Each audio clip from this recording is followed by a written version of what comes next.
Hey everyone, welcome to Who's Got Pops.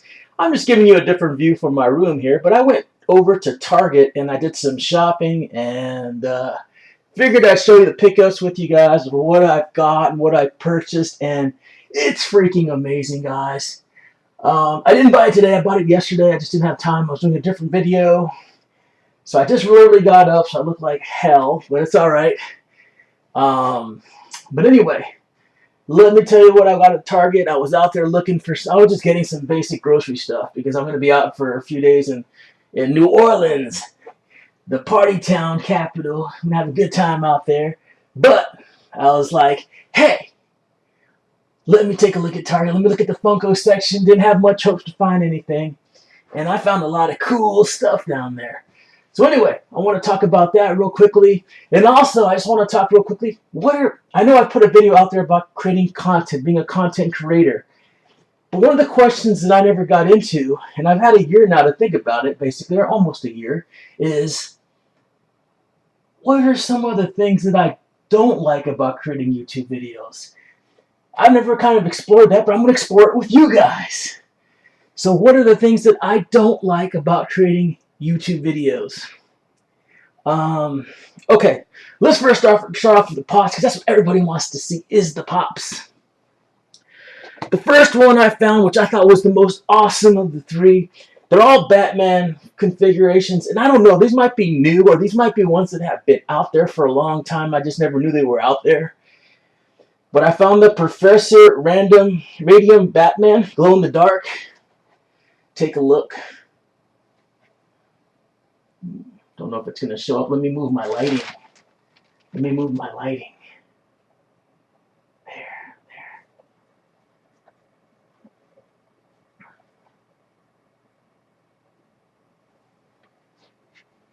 I think this is a cool looking pop here. I really like it. This is my favorite one. I like the coloring. I like the glow in the dark. Box is in pretty good condition. There's a slight bend on the top, but nothing major. The next one I saw is the Negative Batman. It is a black and white configuration. It looks pretty awesome, so I decided to buy it. This one, the box is in great condition. Take a look.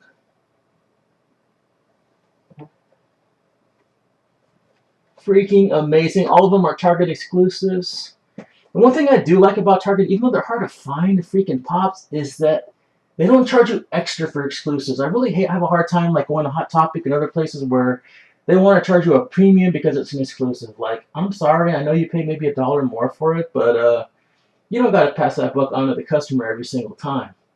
But anyway, like this. And the last one that I got was the Golden Midas Batman. Freaking awesome looking. Take a look, guys. Take a look at that. Freaking cool. So I've got three. There's actually four. There was a white one. I forgot what it was called, but it was white with a black Batman outline around its eyes and stuff. And I thought about it, but I was like, you know, I'm trying to cut back. I spent a lot of money this year already on Christmas. So does it make sense to buy some more? And I was like, probably not. Anyway, I'm going to show you guys a close-up of these also.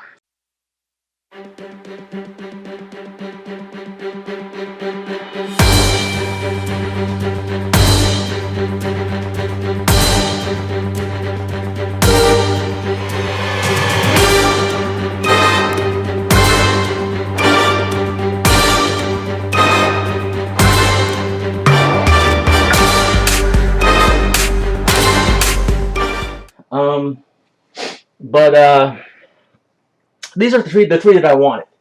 They were pretty freaking amazing. I was psyched to get them, guys. I went to the store. I was talking to the guy, another guy there. And I was like, "Come over here, man. Come over here." Because he was looking. There was like, sometimes you go to the movie aisle and there's the pops there in Target, and there's two sides of pops, and one guy was on the other side and I was on this side looking at like these, and there was like a couple of each, and I was like, "Come over here. You gotta take a look at this." He was looking at some. Did you see these? So we were chit-chatting. Oh, these are so awesome. These are, you know. So we had a good conversation about it. But anyway, that's it for the pops. Keep your eyes open for some more coming through. I didn't even know these were out there, so I was really surprised. Excited to have them. They're pretty cool. I like having Batman. I got quite a few Batman in my collection already. But it's always nice to add some more. And anyway, you can see my room, by the way, guys. You can see how it's configured. So I'll show you guys a panoramic of my room, or I'll kind of pan through it when I'm done with the video, so you can see how my room is set up with all my pops. These pops that you see like around me, all the ones around here, and I got some that go around the TV and wrap around the whole room. Those are all mine, and then I have a shelf at the bottom where I have all my giveaway pops. They don't display, of course, because they're not mine, technically.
So anyway, that's that. I just want to talk now a little bit about, so I love making YouTube videos. I just think it's fun to do. It gets me out there.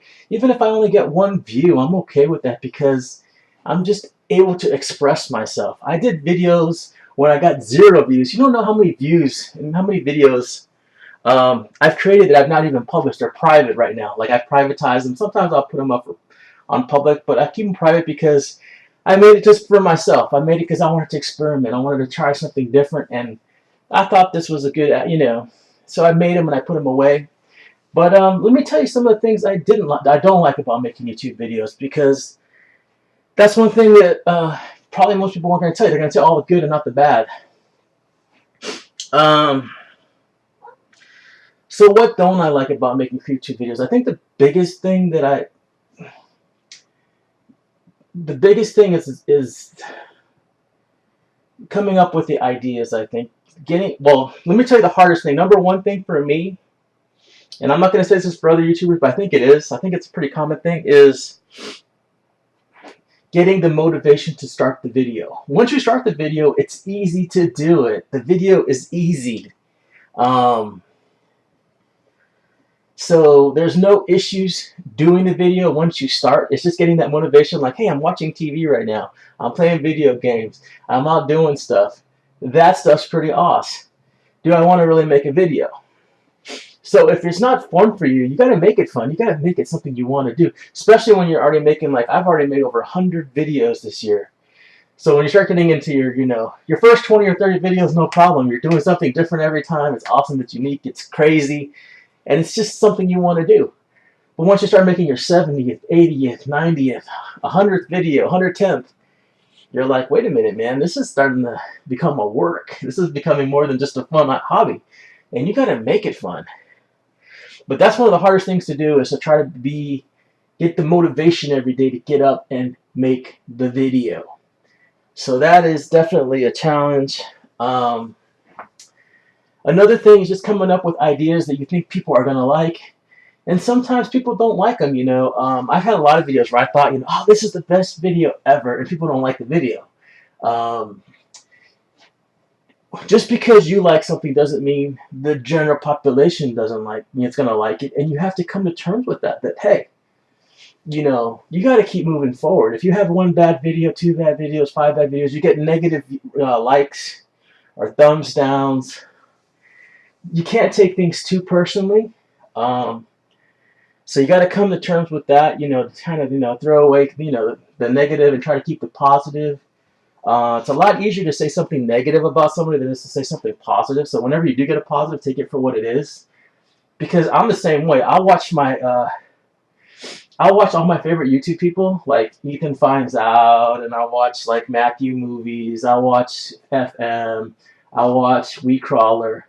I'll watch, you know, Dan Wilson. I'll watch all these guys, but I don't always comment on it. It's just, to me, it's like, I'll put a thumbs up and I'll just keep going. And it's not that I don't want to comment. It's like, you know, I'm like, I just want to let them know I support them and go through. But obviously the comments are important, but it takes more effort to put a comment in than just to watch the video and keep moving like you do with a TV show. So don't let that frustrate you if you don't get comments or if you don't get likes or if you're not even getting views. You gotta just move forward. But that is something that can be something that's like a barrier for you to get through. And it's one of the pitfalls I was going into too. It's like, I wasn't getting much feedback. But hey, you know what? It's okay. The next thing is coming to terms. Like for me, it was coming to terms with like how easy it was to get subscribers, you know. I thought it was going to be like super easy to get subscribers because all my friends were like, I told them like when I did my first, maybe my 15th video or something, I think it was like my big old box of stuff, I started to get some views and I had like 100 views. And I told my friend at work, I was like, hey man, I got some freaking awesome views. People are starting to watch my channel.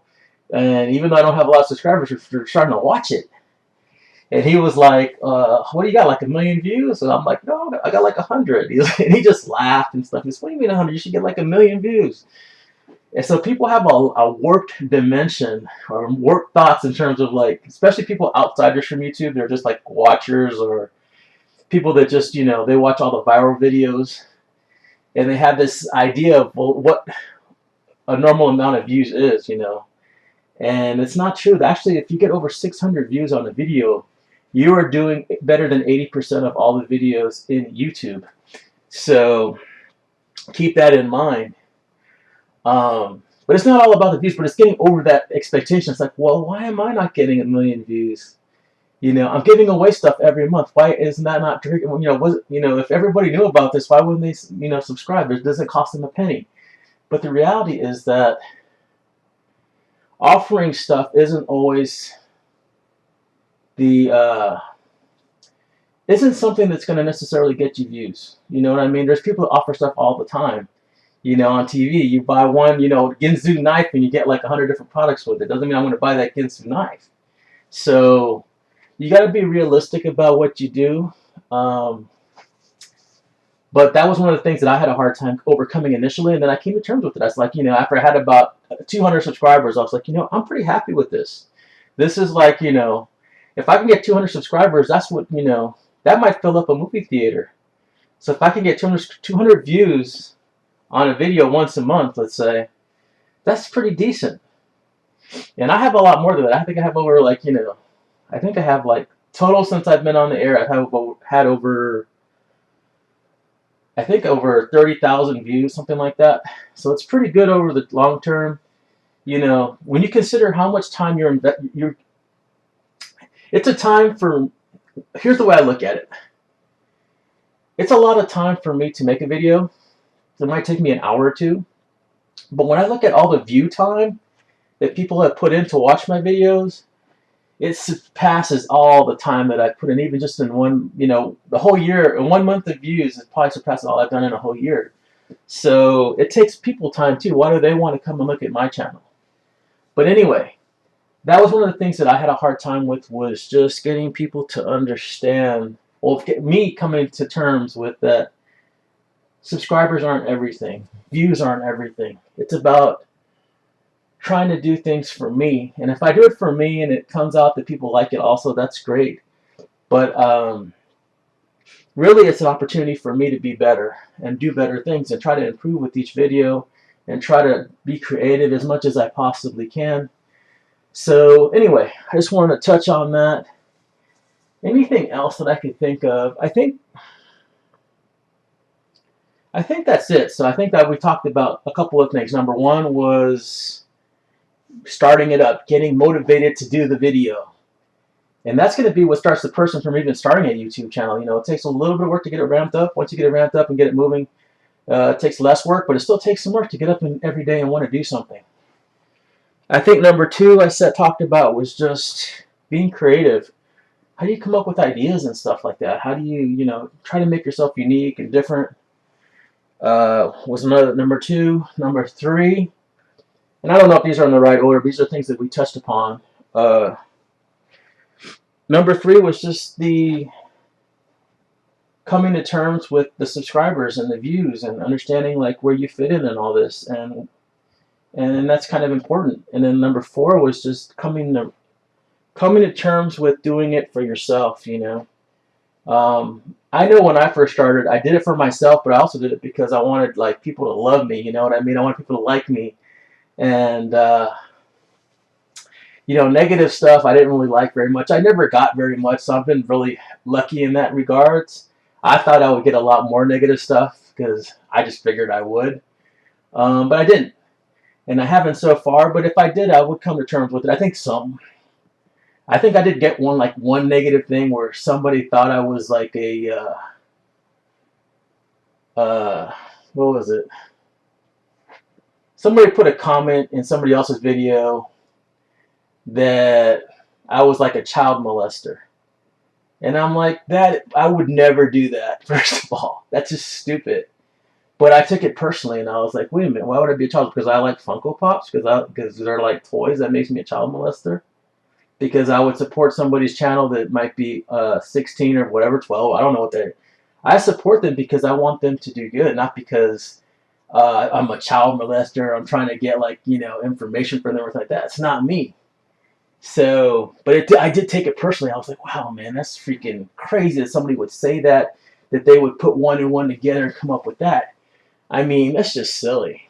So that's one of the things that really bothered me, and it still probably bothers me a little bit when I think about it. I'm like, shit, that's fucked up, man. So, but anyway, I've come to terms with, like, people are going to say what they want to say. It is an open environment, free speech, whatever, so you got to be able to, like, have a thick skin, especially if you're doing creative. Like, if you're out there and you're creating content and it's something that's edgy, like mine's not that edgy, so I'm not pushing anything, but if you're doing edgy content, you got to expect a little bit of flame come at you, so just be ready for that. But anyway, I just want to share my thoughts about some of the negative sides of creating YouTube videos. And it's not really negative, it's just some of the things you got to expect or prepare for. And that's it, guys. I want to thank you guys for watching the shows. If you stuck through this whole thing, you're freaking awesome. I'm surprised you did. You should have just split after I showed you my 3 pops from Target. But have an awesome week. I'm going to be in New Orleans. I'm going to try to do some vlogging with my RX 105.